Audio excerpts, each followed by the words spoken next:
chỉ nhiều lần nào lưu luyến.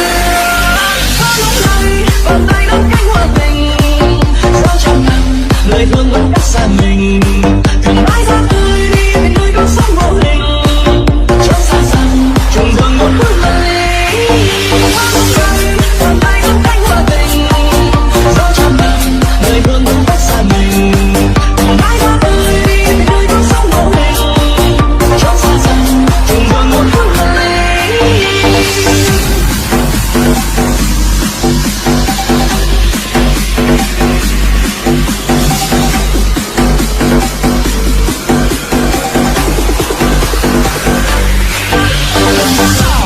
Và duyên phút tình trôi, mặt hồng rung lên, duyên nước lòng ta, trái tim rộng lớn, không gian trong đôi mắt sầu lo, bầu trời riêng ta du cao nhất nơi biển xa, nơi biển xa, nhìn tình trước lá.